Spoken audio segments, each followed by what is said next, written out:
ये कहानी किसी राजा या किसी जादूगर की नहीं है। ये कहानी है एक साधारण से गांव के उस लड़के की जिसे दुनिया कमजोर समझती थी। गांव का नाम था चंद्रपुर। मिट्टी के घर, कच्चे रास्ते और लोगों की सोच भी उतनी ही कच्ची। यहाँ इज्जत उसी की होती थी जिसके पास पैसा हो या जो पढ़ाई में अव्वल हो। इन्हीं गलियों के आखिरी छोर पर एक टूटी फूटी झोपड़ी थी जहाँ आरव अपने माता पिता के साथ रहता था। आरव की उम्र ज्यादा नहीं थी, लेकिन जिंदगी ने उसे बहुत जल्दी बड़ा बना दिया था।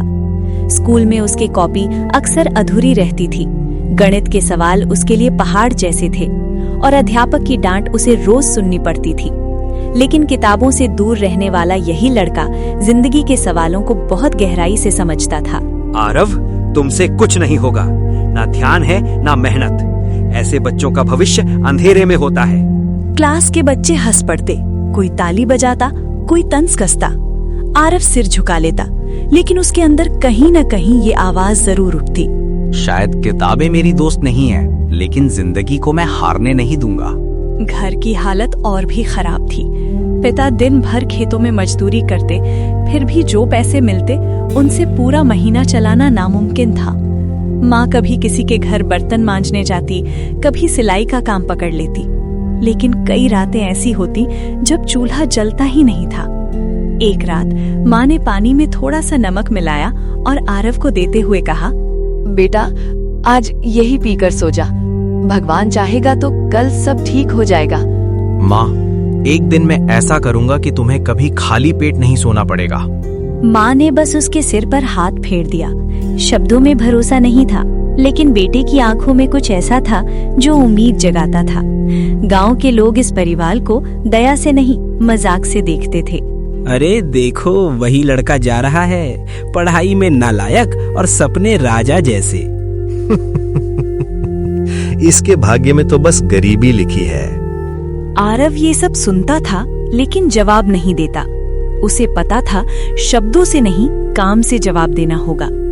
एक दिन घर में हालत इतनी खराब हो गई कि अनाज का एक दाना भी नहीं बचा। पिता बीमार थे, माँ अकेली कुछ नहीं कर पा रही थी। तब आरव ने फैसला किया कि वो जंगल से लकड़ी लाकर बाजार में बेचेगा ताकि कुछ पैसे मिल सके। माँ, मैं जंगल जा रहा हूँ, आज कुछ ना कुछ लेकर ही लौटूंगा। बेटा, ज्यादा अंदर मत जाना, जंगल ठीक नहीं है। आरव ने हल्की सी मुस्कान दी और कुल्हाड़ी उठाकर निकल पड़ा। उसे क्या पता था कि ये जंगल सिर्फ लकड़ी नहीं, उसकी किस्मत भी देने वाला है। जैसे जैसे वो आगे बढ़ता गया, पेड़ घने होते गए। पक्षियों की आवाजें भी धीरे धीरे खामोशी में बदल गईं। सूरज की रोशनी पत्तों से छनकर जमीन तक मुश्किल से पहुंच रही थी। आरव थोड़ी देर रुका और चारों तरफ देखा। ये रास्ता तो पहले कभी नहीं देखा। शायद मैं ज्यादा अंदर आ गया हूँ। वो लौटना चाहता था, लेकिन हर दिशा एक जैसी लग रही थी। जंगल अब डरावना लगने लगा था। दिल की धड़कन तेज हो रही थी, गला सूख रहा था और पैरों में थकान उतर आई थी। कई घंटों तक भटकने के बाद आरव एक बड़े पत्थर पर बैठ गया। उसके चेहरे पर डर भी था और हताशा भी। तभी उसकी नजर कुछ दूर एक अजीब सी जगह पर पड़ी। पेड़ों के बीच छुपी हुई एक अंधेरी गुफा से ठंडी हवा आ रही थी, मानो कोई उसे बुला रहा हो। आरव उठा, धीरे धीरे उस ओर बढ़ा। उसके मन में सवाल थे, डर था, लेकिन उससे ज्यादा था एक अजीब सा भरोसा। आरव नहीं जानता था कि गुफा के अंदर उसका इंतजार क्या कर रहा है, मौत या मुकद्दर। लेकिन ये तय था कि इस पल के बाद उसकी जिंदगी पहले जैसी कभी नहीं रहेगी। आरव धीरे धीरे गुफा की ओर बढ़ रहा था। हर कदम के साथ उसका दिल जोर जोर से धड़क रहा था। गुफा बाहर से देखने में बेहद पुरानी और डरावनी लग रही थी। उसके मुंह पर काई जमी थी, पत्थरों पर समय की गहरी लकीरें थीं और अंदर से आती ठंडी हवा रोंगटे खड़े कर देने वाली थी। आरव कुछ पल रुका। उसने पीछे मुड़कर जंगल की ओर देखा। चारों तरफ वही सन्नाटा, वही अनजाना डर। अब लौटने का कोई साफ रास्ता नजर नहीं आ रहा था। अगर यहाँ रुक गया तो भूख और डर मुझे मार देंगे। शायद इस गुफा के अंदर ही कोई रास्ता या सहारा हो। हिम्मत जुटाकर आरव ने एक कदम गुफा के अंदर रखा। जैसे ही उसका पैर भीतर पड़ा, अचानक जमीन जोर से कांपने लगी। गुफा की छत से छोटे छोटे पत्थर गिरने लगे। आरव घबरा गया और पीछे हटने ही वाला था कि तभी एक गूंजती हुई भारी आवाज चारों तरफ फैल गई। कौन है जो मेरी गुफा में बिना अनुमति प्रवेश करने की हिम्मत करता है? आरव का शरीर जैसे सुन्न हो गया, उसका गला सूख गया, आवाज बाहर ही नहीं आ रही थी। तभी गुफा के अंधेरे से दो जलती हुई लाल आंखें दिखाई दी। धीरे धीरे अंधेरा हटा और एक विशाल काय राक्षस सामने आ खड़ा हुआ। राक्षस का शरीर पहाड़ जैसा था, उसकी सांसें आग की तरह गर्म थीं। हाथों में लोहे की जंजीरें लिपटी थीं और आंखों में ऐसा क्रोध था मानो सदियों से किसी इंसान का इंतजार कर रहा हो। आरव डर से कांप रहा था, लेकिन भागने का कोई रास्ता नहीं था। उसने सिर झुकाकर हाथ जोड़ लिए। महाराज, मैं जानबूझकर यहाँ नहीं आया। मैं जंगल में रास्ता भटक गया हूँ, मुझे माफ कर दीजिए। राक्षस कुछ पल तक उसे घूरता रहा, फिर जोरदार ठहाका लगाकर हंसा, जिससे पूरी गुफा गूंज उठी। राक्षस आरव के और पास आया। उसकी परछाई आरव को पूरी तरह ढक चुकी थी। माफी? सदियों में पहली बार कोई इंसान यहाँ तक पहुँचा है और वो भी माफी मांग रहा है। सुन बालक, मैं इस गुफा के भीतर छुपे अपार खजाने का रक्षक हूँ। वर्षों से यहाँ कोई नहीं आया, लेकिन नियम तो नियम होते हैं। अगर तू इस गुफा में आगे जाना चाहता है तो तुझे मेरी 3 परीक्षाएं देनी होंगी। कैसी परीक्षाएं? 3 सवाल। अगर एक भी सवाल का जवाब गलत दिया तो यहीं तेरा अंत कर दूंगा, और अगर तीनों जवाब सही दिए तो गुफा का रास्ता तेरे लिए खुल जाएगा। राक्षस की आंखें चमक उठी। ये सुनकर आरव का दिल बैठ गया। मौत बिल्कुल सामने खड़ी थी। उसे माँ का चेहरा याद आया, पिता की लाचार आंखें याद आईं और उन गांव वालों की हंसी भी, जो उसकी गरीबी पर मजाक उड़ाते थे। शायद यही आखिरी मौका है। डरने से कुछ नहीं होगा। अगर मरना ही है तो सच के साथ मरूंगा। पूछिए, मैं तैयार हूँ। राक्षस कुछ पल के लिए चुप हो गया। शायद उसे किसी इंसान से ऐसी हिम्मत की उम्मीद नहीं थी। फिर उसने अपना पहला सवाल रखा। बता, इस दुनिया में सबसे बड़ी ताकत क्या है? पैसा, शक्ति या बुद्धि? गुफा में सन्नाटा छा गया। ये कोई साधारण सवाल नहीं था। आरव ने आंखें बंद की। उसे अपनी जीवन की सारी तकलीफें याद आने लगी। गरीबी, भूख, अपमान। पैसा होता तो लोग इज्जत करते, शक्ति होती तो डरते, लेकिन मैंने इन दोनों के बिना भी सहा है। मुझे जिसने जिंदा रखा वो कुछ और था। इस दुनिया में सबसे बड़ी ताकत बुद्धि है, क्योंकि पैसा और शक्ति दोनों बुद्धि से ही पैदा होते हैं और बिना बुद्धि के वे भी नष्ट हो जाते हैं। राक्षस की आंखें सिकुड़ गईं। वो कुछ पल तक आरव को देखता रहा, फिर धीरे धीरे सिर हिलाया। पहला उत्तर सही है। आरव की सांस थोड़ी हल्की हुई, लेकिन अभी 2 सवाल बाकी थे और मौत अब भी बहुत पास थी। राक्षस मुस्कुराया और बोला, तैयार हो बालक, अगला सवाल पहले से भी कठिन होगा। राक्षस का पहला सवाल पार हो चुका था, लेकिन आरव जानता था कि ये सिर्फ शुरुआत थी। गुफा का अंधेरा अब और गहरा लगने लगा था। दीवारों से टपकती पानी की बूंदों की आवाज भी जैसे उसकी धड़कनों के साथ ताल मिला रही थी। राक्षस ने एक भारी सांस ली और जमीन पर अपनी जंजीरें घसीटते हुए कुछ कदम आगे बढ़ा। उसकी आंखों में अब क्रोध कम और जिज्ञासा ज्यादा थी।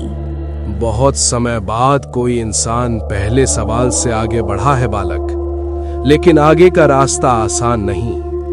अब सुन मेरा दूसरा सवाल।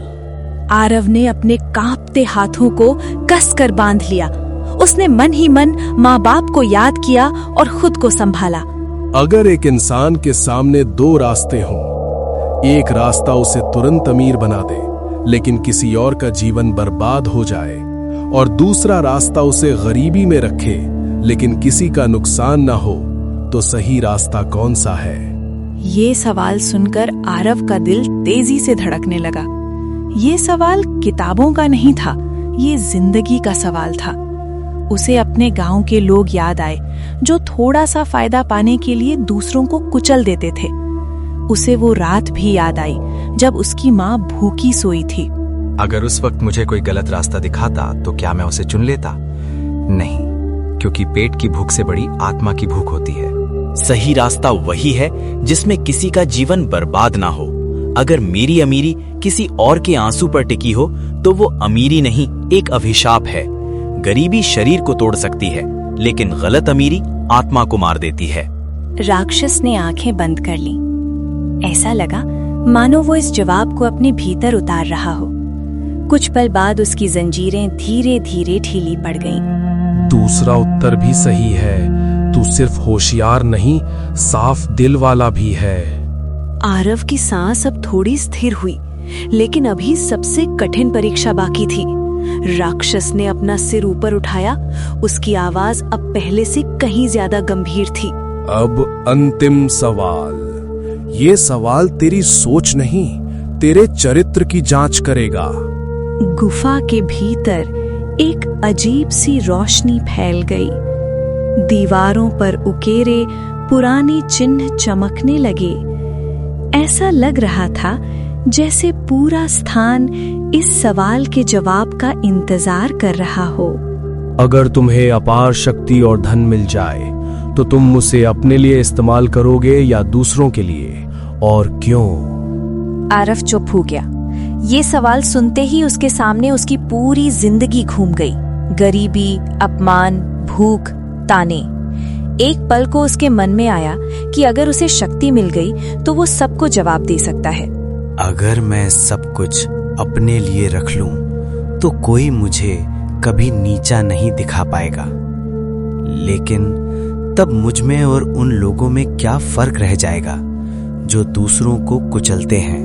अगर मुझे शक्ति और धन मिला तो मैं उसे अपने लिए नहीं, दूसरों के लिए इस्तेमाल करूंगा, क्योंकि जिसने खुद दर्द झेला हो वही समझ सकता है कि किसी और का दर्द कितना भारी होता है। अगर मैं सिर्फ अपने लिए जीऊं तो मेरी जीत बेकार होगी। गुफा अचानक शांत हो गई। राक्षस कुछ पल तक स्थिर खड़ा रहा। फिर पहली बार उसकी आंखों में चमक नहीं बल्कि नमी दिखाई दी। तो परीक्षा में सफल हो गया आरव। सदियों से मैं ऐसे ही किसी इंसान की प्रतीक्षा कर रहा था। ये सुनते ही जमीन पर गहरे पत्थर खिसकने लगे। गुफा की दीवार धीरे धीरे खुलने लगी और अंदर से सुनहरी रोशनी फूट पड़ी। अब तू गुफा के भीतर जा सकता है, लेकिन याद रख, खजाना हर किसी को नहीं मिलता, सिर्फ उसी को मिलता है जो उसका बोझ उठा सके। आरव ने गुफा के भीतर कदम रखा। उसकी आंखें चकाचौंध हो गई। वो नहीं जानता था कि अंदर क्या उसका इंतजार कर रहा है, सिर्फ सोना चांदी या उसकी जिंदगी का असली मकसद। जैसे ही आरव ने गुफा के भीतर कदम रखा, उसकी आंखों के सामने फैली रोशनी ने उसे कुछ पल के लिए अंधा सा कर दिया। ये साधारण रोशनी नहीं थी, ये सोने, चांदी और रत्नों की चमक से पैदा हुई एक जीवित रोशनी थी जो दीवारों से टकराकर पूरे कक्ष को उजाला दे रही थी। गुफा के भीतर का दृश्य किसी सपने से कम नहीं था। चारों ओर बड़े बड़े संदूक रखे थे जिनमें हीरे, मोती, सोने के सिक्के और प्राचीन आभूषण भरे पड़े थे। कुछ जगहों पर तलवारें, मुकुट और राजाओं के चिन्ह जड़े हुए थे, मानो ये खजाना कई युगों की कहानी अपने भीतर समेटे हो। आरव की सांस रुक सी गई। उसके जीवन में उसने कभी इतना धन एक साथ नहीं देखा था। एक पल को उसका मन डगमगाया। उसे अपनी माँ का थका हुआ चेहरा, पिता की बीमार देह और गांव वालों की हंसी याद आ गई। अगर मैं ये सब अपने लिए रख लूं तो मेरी सारी तकलीफें खत्म हो जाएंगी। कोई मुझे कभी नीचा नहीं दिखा पाएगा। वो एक संदूक के पास गया और ढक्कन उठाया। अंदर सोने की सिक्कों की खनक गूंज उठी। आरव ने एक सिक्का उठाया, ठंडा, भारी और चमकदार। तभी उसके पीछे से राक्षस की आवाज आई, इस बार डरावनी नहीं बल्कि थकी हुई और गहरी।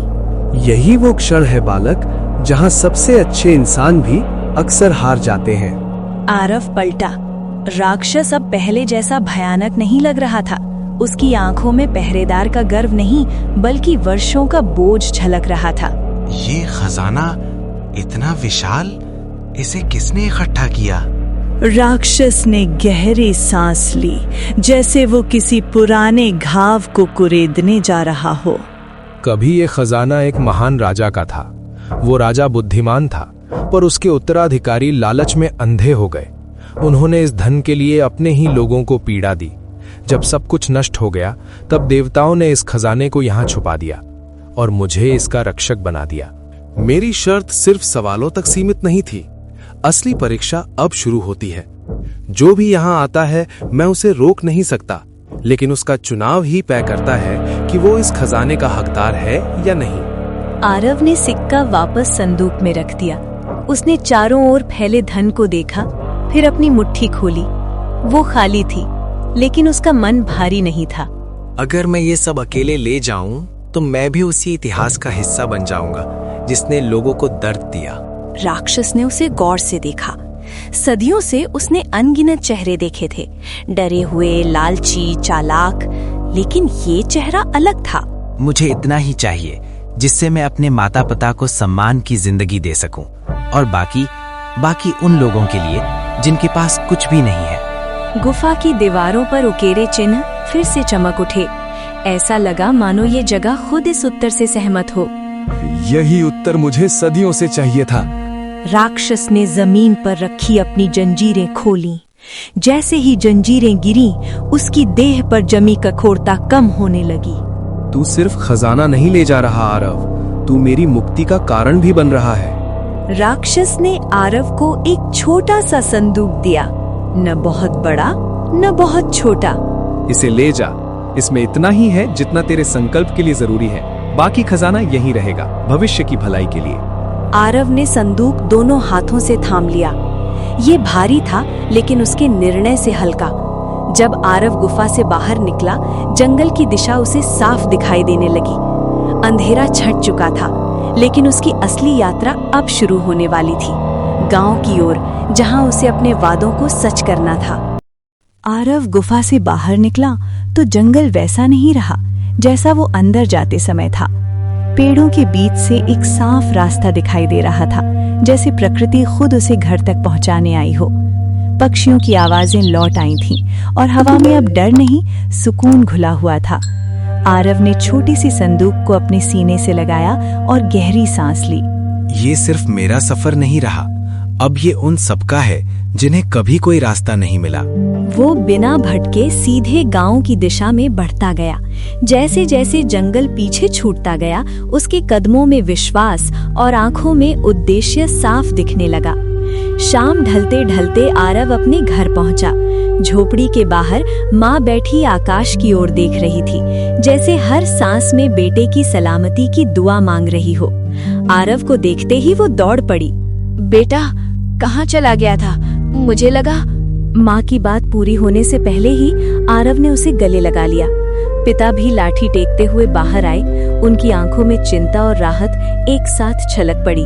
जिंदा लौट आया, यही बहुत है बेटा। आरव ने संदूक जमीन पर रखा और धीरे से खोल दिया। अंदर की चमक से झोपड़ी रोशन हो उठी। माँ पिता की आंखें आश्चर्य से फैल गईं। ये सब कहाँ से? माँ, ये ईमानदारी और सही चुनाव का फल है। इससे पहले हमारी जरूरतें पूरी होंगी, फिर गांव की। आरव ने सबसे पहले पिता का इलाज करवाया। अच्छे वैद्य और दवाइयाँ आईं। माँ के लिए पक्का घर बना। कई दिनों बाद उनके घर की रसोई में चूल्हा रोज जलने लगा। बेटा, आज पेट भरकर खाना खाया। भगवान तुझे लंबी उम्र दे। आरव जानता था कि ये अंत नहीं, शुरुआत है।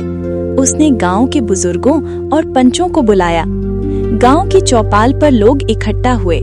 वही लोग जो कभी ताने मारते थे, आज चुप थे। आरव ने खड़े होकर साफ आवाज में कहा, मैंने गरीबी देखी है, पढ़ाई से दूर रहना क्या होता है, बीमारी में दवा न मिलना क्या होता है, ये सब मैंने झेला है। इसलिए आज से इस गांव में एक निःशुल्क विद्यालय और एक निःशुल्क अस्पताल खुलेगा। भीड़ में खुसुर फुसुर शुरू हो गई। कुछ को यकीन नहीं हो रहा था। बेटा, ये सब इतना आसान नहीं। आसान नहीं है लेकिन जरूरी है, और जरूरी काम के लिए हिम्मत चाहिए, पैसा नहीं। गांव की तस्वीर बदलने लगी, बच्चे पढ़ने लगे, बीमार ठीक होने लगे और उम्मीद फिर से सांस लेने लगी। एक रात आरव घर के बाहर बैठा आकाश देख रहा था। हवा में हल्की सी सरसराहट हुई। उसे लगा जैसे जंगल की दिशा से किसी ने उसे आशीर्वाद दिया हो। ये कहानी हमें सिखाती है कि असली खजाना सोना नहीं, सही सोच है। असली ताकत शक्ति नहीं, करुणा है। और असली जीत वही है जिसमें दूसरों की जिंदगी भी बेहतर हो।